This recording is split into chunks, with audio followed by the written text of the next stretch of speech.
Jaya TV நேர்களுக்கு வணக்கம். நான் ஷெஃப் தீனா. சுவையும் ஆரோக்கியம் நிறைந்த கமா கமா சமையல இன்னைக்கு நம்ம பார்க்குற ரெசிபி எல்லாருக்கும் பிடிச்ச உருளைக்கிழங்கு மசாலா.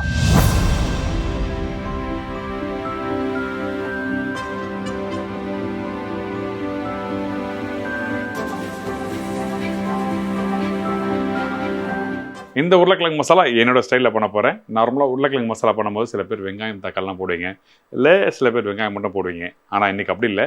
வேக வச்ச உருளைக்கிழங்குல இந்த மல்லித்தூள், மிளகாத்தூள், அப்புறம் மஞ்சத்தூள் போட்டு இஞ்சி பூண்டை பேஸ்ட்டை போட்டு நல்லா ஸ்மாஷ் பண்ணி சாப்பிட போகிறோம். சூப்பராக இருக்கும். அதாவது நான் சாப்பிட போகிறேன், நீங்கள் அதே மாதிரி ட்ரை பண்ணி வீட்டில் நீங்கள் சாப்பிடுங்க. சரிங்களா? இப்போ வாங்க ரெசிபி தேவையான பொருட்கள் பார்த்துடலாம்.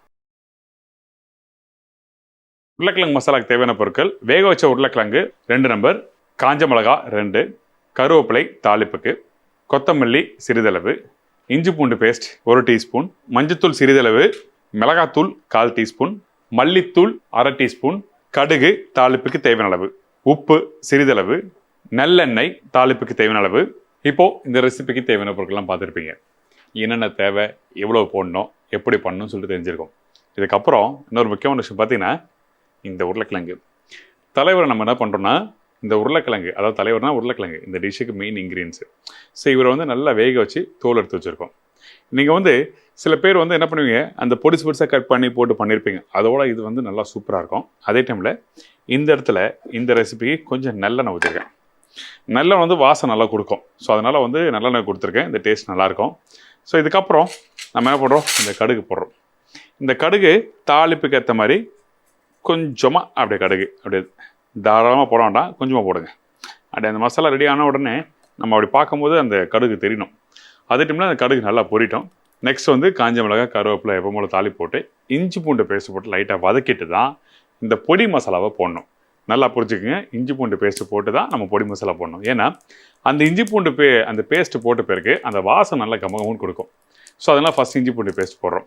இதே வீட்டில் நீங்கள் வெங்காயம் அப்படி தக்காளியெல்லாம் இருந்ததுன்னா அப்போ லேட்டாக கூட நீங்கள் போடலாம். ஆனால் இந்த இடத்துல டேரெக்டாகவே அந்த மிளகாத்தூளும் மல்லித்தூளும் நீங்கள் போட்டிங்கன்னா எண்ணெயில் கருகிறதுக்கு வாய்ப்பு இருக்கும். அதனால் சேஃப்டிக்காக இஞ்சி பூண்டு பேஸ்ட்டும் போடுறோம். அந்த வாசமும் நல்லா கொஞ்சம் தூக்கலாக இருக்கும்.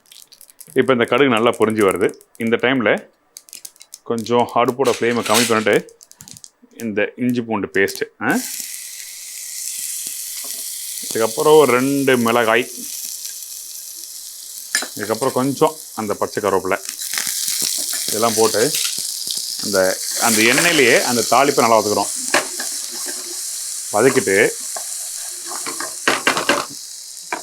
இப்போ இந்த இடத்துல இந்த மசாலாவை சேர்க்கலாம்.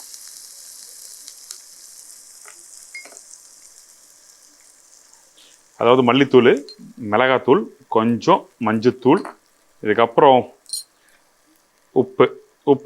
தேவையான அளவுக்கு இப்பயே போட்டுருங்க. ஏன்னா இது மேஷ் பண்ண போகிறோம். அதனால் நீங்கள் லாஸ்ட்டாக உப்பு போட்டிங்கன்னா 1-2 சரியாக மிக்ஸ் ஆகாது. அதாவது ஒரு சைடு மிக்ஸ் ஆகிருக்கும், ஒரு சைடு மிக்ஸ் ஆகாது. அதனால் நம்ம என்ன பண்ணுறோம், இந்த மாதிரி இந்த உப்பு ஃபஸ்ட்டே போடுறோம். உப்பு போட்ட பிறகு கொஞ்சம் லைட்டாக தண்ணி ஊற்றுறோம். அந்த மசாலாவை நம்ம ஃபஸ்ட் லைட்டாக குக் பண்ணுறோம். இந்த மாதிரி போட்டு நல்லா குக் பண்ணலாம். கொஞ்சம் இது மாதிரி லைட்டாக அப்படி ஒரு கொதி வரும் பார்த்தீங்களா, அந்த டைமில் இந்த கொத்தமல்லியை வாசத்துக்காக என்ன பண்ணுறேன்னா அப்படி தாராளமாக போடுங்க. இதுக்கு பிறகு இந்த உருளைக்கிழங்குல முடிஞ்சு அப்படி கையில் நல்லா நசுக்கியே போடலாம். அப்படின்னா உள்ளே போட்டு இந்த கொத்துக்கறி பண்ணுவோம்ல, அந்த மாதிரி நீங்கள் பண்ணுங்கள். அந்த கொத்துக்கறி பண்ணுவோம்ல, அந்த மாதிரி இப்படி பேனில் போட்டு இப்படி லைட்டாக அப்படி அப்படி அப்படி கொந்தணும். அந்த உருளைக்கிழங்கு முழுசாகவே தெரியக்கூடாது. அப்படி முழுசாக இருந்தால் என்ன வேணால் அந்த உருளைக்கிழங்கு கடிக்கும் போது மேலே காரத்தன்மை இருக்கும், உள்ளே உப்புலாம் இருக்காது. அதனால் நம்ம என்ன பண்ணுறோம், இந்த தோசை மசாலா அடி பண்ணுவோம்ல, அந்த மாதிரி பக்குவத்துக்கு நம்ம மிக்ஸ் பண்ண போகிறோம். அதுக்காக கொஞ்சம் லூஸாக இருக்கக்கூடாது. இப்படி லைட்டாக அப்படி எடுத்து ஸ்மாஷ் பண்ணணும். நீங்கள் வீட்டில் பண்ணியிருப்பீங்க, ஆனால் இது என்னோட ஸ்பெஷல். இந்த மசாலா பார்த்தீங்கன்னா தயிர் சாத்தோட சாப்பிட்றதுக்கு அல்டிமேட் ரெசிபி. கடலை கூட வேண்டாம், நல்லெண்ணெய் மட்டும் யூஸ் பண்ணுங்கள், ரொம்ப நல்லாயிருக்கும். அப்புறம் இந்த கிள்ளி போட்ட சாம்பாருக்கு, சுட சுட கிள்ளி போட்ட சாம்பார், புளி போடாமல் செய்வோம்ல, அந்த கிள்ளி போட்ட சாம்பாருக்கெலாம் இந்த மசாலா தி பெஸ்ட் மசாலா. இங்கே பாருங்கள் எப்படி 1-2 மிஸ் ஆகக்கூடாது. இப்படி நல்லா மிக்ஸ் பண்ணிடணும். அவ்வளோதான். இதுக்கப்புறம் நம்ம என்ன பண்ணால் முக்கியமான ஒரு வேலை இருக்குது. இதுக்கப்புறம் இதை அப்படியே ஒரு 2 நிமிஷம் விட்டுருங்க.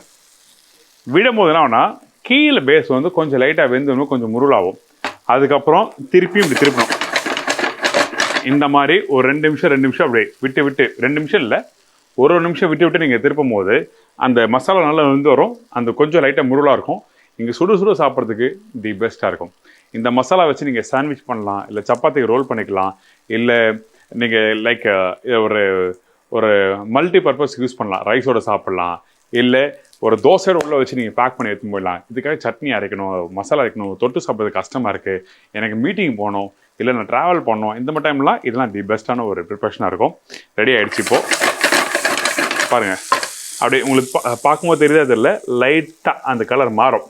அப்படி வரும்போது அடுப்பு ஆஃப் பண்ணிவிட்டு சுட அப்படி எடுத்து அப்படியே பிளேட்டில் வச்சு சர்வ் பண்ணால் சூப்பராக இருக்கும்.